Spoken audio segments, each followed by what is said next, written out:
Bahar Lətif qızı əməliyyat olundu. Birinci ödünüzü götürün, ondan sonra birisi əməliyyatlara girərsiniz.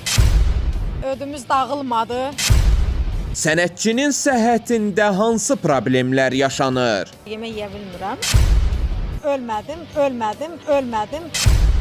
İstəyərəm ki, 52 kilo heç olmasa olum. Lətif qızını özündən çıxaran nə oldu? Sizdən deyə gizlətməliyəm. Bu nədir? Ayıbdır axı.